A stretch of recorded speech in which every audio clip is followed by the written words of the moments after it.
So pinuntahan natin yung isang area katiits at ngayon ginawa natin ang detection. Pagpunta namin dito wala pang ulan. Then ngayon pagdating namin na magsimula na kami mag-detect, bumuhos na bigla yung malakas na ulan katiits. Okay? So ngayon nabigla kami kasi wala namang ulan kanina, ngayon bakit sobrang lakas? So yan, meron yung mga kahulugan mga katiits ano. Pero yun ay nagpatuloy pa rin kami. Pero panandalian lamang na detection yung aming ginawa. Para ma-point out lang kung saan nga ba yung pinaka-sentro. Kasi dito meron tayong makikita na cutting stone. Yan o, cutting stone yan. Tapos sa ibabaw may foot marker. So, ito ay mga trail marker. So, hindi natin ma-point out kasi maraming bato ang nilagyan ng sign. Yung iba panligaw. So, dito hinatak ako sa ibabaw. Pagdating dito, biglang lumiko. And then, sinundan natin yung kanyang tinuturo. Nandito lang pala sa ibabaw. Okay? So, dito lang pala yung sintro sa deposito Okay. dito. So, nandito lang pala, oh. Yan o. Meron niyang tatlong butas. Hindi yan tatlo. 5. Dalawa sa ibabaw, tatlo dito sa ubos. And then may isa sa ibaba. Yung nakalagay sa isang bato. Okay na katiits. Okay? So ngayon mga katiits, ang nakikita ninyo ngayon ay itong paggawa natin ng satellite scanning. Okay? Scanning meaning tingnan yung area kung mayroon nga bang kakaibang mga formation o mga sa lupa, formation sa lupa. So ngayon mayroon tayong nasagap na isang kahina-hinalang formation dito sa may creek. Okay yan o, creek. Isa yung creek. Yan ay located sa isang creek and then may puno ng kawayan dito sa ibabaw. And then siya ay napaka-kinang yellow color. And then napakalaki. Para siyang hugis ng isang hayop. Okay? So yan katiits oh. Siya ay purmang hayop katiits na patungo pa ibaba. Okay? So ngayon, yung kanyang kulay ay color yellow. Okay? Alam nyo ba na kapag color yellow yung makikita nyo, yan ay mga mababaw na deposito. Kapag yan ay color white, yung parang puti lamang, yan ay malalim. Okay? So malalaman nyo mamaya kung bakit yan ay nagko-color yellow dahil yan ay located sa isang creek. Okay? So makikita nyo maya dahil pupuntahan natin yan yung mismong area na yan. Okay? Kung saan yan nakalagay.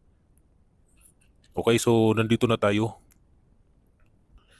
So ito yung pinaka-area na katiits ano. So alam nyo ba na yung kinatatayuan ko, yan ay purmang kahon o box or ano bang maraming para siyang rectangle na bato. And then ang maganda, meron siyang markings na letter C. Okay, dito mismo sa kinatatayuan ko.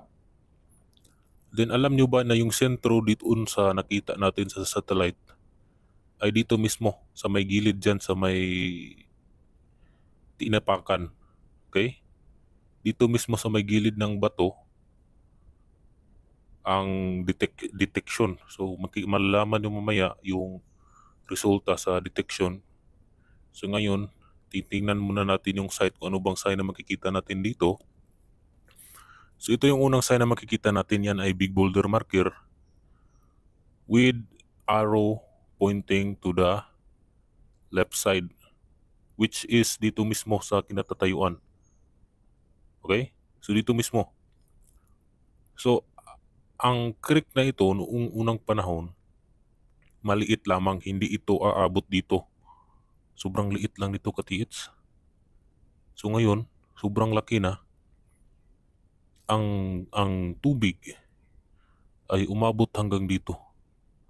So ang nangyari, yung mga lupa ay nakuha. Okay? Sobrang lalim na nang nahukay sa lupa. And then dito meron pa siyang supporting sign na nagtuturo sa ilalim na ang item ay dito mismo. Okay? Sobrang laki ng diameter yung ditikan nito katiits.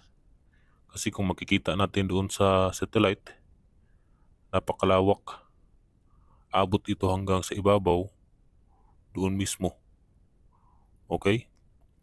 Kasi kung mapapansin natin, sobrang lawak nung kulay yellow na makikita natin sa ibabaw, dito siya mismo ang target. Okay? So maraming sign yung makikita natin dito katiits, ano? Hindi lang itong BBM na merong arrow na nagturo dito mismo. Meron din tayo doong makikita na benchmarker which is nagsusupport dito mismo sa kinatatayuan ko. Okay, ang nakikita niyo ngayon, yan na yung gilid sa may puno ng kawayan. So ang nangyari, yan ay nahukay sa tubig dahil yan ay malambot. Okay, malambot meaning mga lupa na ibinalik galing sa ilalim. Okay? Kakaiba yung mga ganyan katiits kasi yung mga lupa na binalik, hindi yan matigas. Unlike doon sa hindi nagalaw, matigas yun. Okay? So ang nangyari dito, nahukay na sa tubig. Kung kaya kapag titingnan mo sa satellite, yan ay kulay yellow. Tiningnan namin ito sa ibabaw, sa satellite, wala kami nakita na kapariha dito sa nakikita natin ngayon. Ito lang talaga yung area na nagkukulay yellow. Mayroon tayong nakikita pero kulay puti. Yung kulay puti meaning malalim yun dahil meron pa yung cover, mga bato, lupa. Kung kaya ang nag-reflect na color ay hindi yellow kundi puti. So itong in-explore natin ngayon, ito ay kulay yellow. Nagkukulay yellow na siya dahil yung lupa tsaka ilang bato na cover na nahukay na sa tubig. So ito yung sinasabi ko katiits na benchmarker. Nag-support doon sa item na nakalagay doon. Okay, ito yun, no? C. Yan ay malaking C na ang positioning ay southeast yung kanyang bearing alignment. And then meron pa siyang supporting sign na short distance na nagtuturo doon sa unahan. Okay, yan yung item or deposito na nakalagay doon. Okay, doon nakaharap, you know. So yung linya na makikita natin yan ay mga sukat. Yan ay sukat. Halimbawa, yan ay 10 inches. Kakonvert natin yan into meters. So 10 meters galing dito patungo doon sa unahan. Okay, so malapit lang. Saktong-sakto yung 10 meters dito.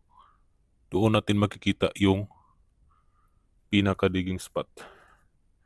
So ang nangyari dito, para na siyang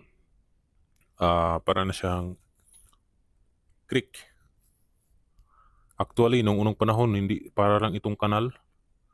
Okay? You know, benchmarker. Pwede, kung dito tayo uupo, doon tayo nakaharap.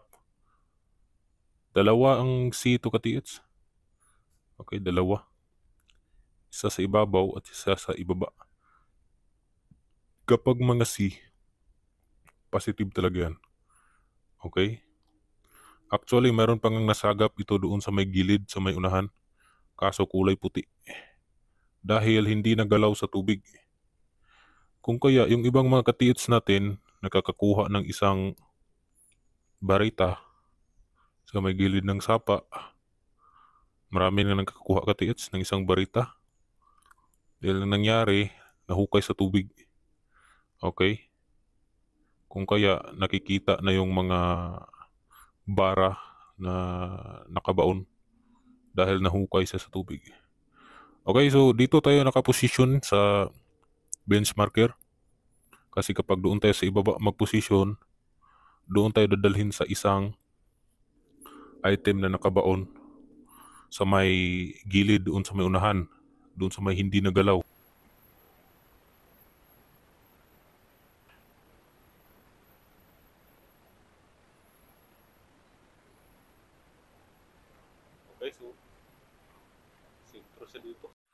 Okay, so dito tayo puposisyon sa ibabaw.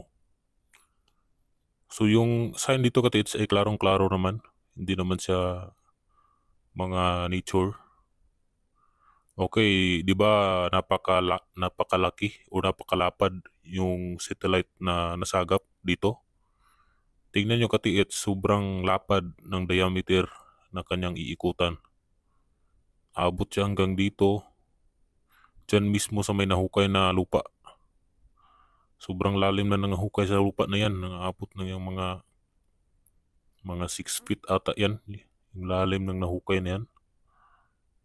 So iikot siya dito hanggang doon. Kasi dito sa kinatatayuan ko, yan yung katawan or yung body doon sa parang hayop or deposito na may hugis na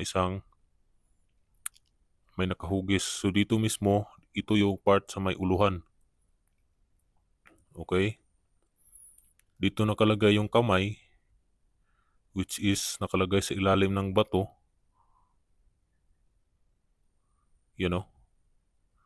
Iikot siya hanggang dito. Yung ulo, doon yan nakalagay sa may parang linaw. Doon sa may tubig. Dito naman nakalagay yung left hand, which is yung makikita natin sa scanning. Sobrang laki ng diameter, abot hanggang dito. Kung baga yung naging idea sa paglagay ng item dito ay inilatag mismo sa ilalim. And then ginawa ng pormang hayop. Lumagpas ako ng kunti dito katiit sa ibabaw. Oh, nawala. Dahil lumagpas na tayo. So dito lang talaga sa may nahukay na parte ng creek. Okay? Diyan sa may nahukay na yan, yan yung malaking diameter na kanyang iikutan. Sinubukan na namin tong kunan ng bato. Kaso mahirap. Dahil nung sinimulan namin kunan ng bato, umulan ng sobrang lakas, kumikidlat at kumukulog. So ang nangyari, malapit ng bumaha, ay umalis na lang kami. Kasi hindi kami tumigil eh. Pinagpatuloy pa rin namin kahit sobrang lakas na ng ulan.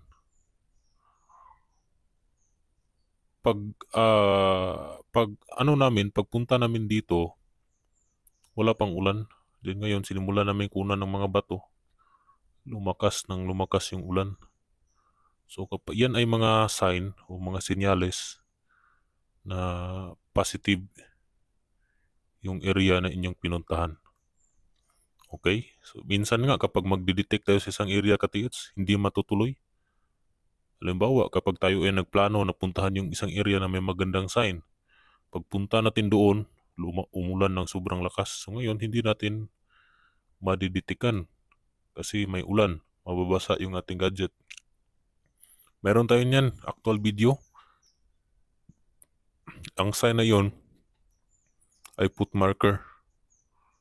Okay, ngayon, pag-detect namin, umulan ng sobrang lakas. Kahit umulan ay pinatuloy pa rin namin, dali-dali. Okay? So ngayon, pagkatapos na magdetikan na wala yung ulan, umalis na lang kami kasi yan ay sinyales na mayroong nagbabantay doon sa deposito na inyong ibinaon.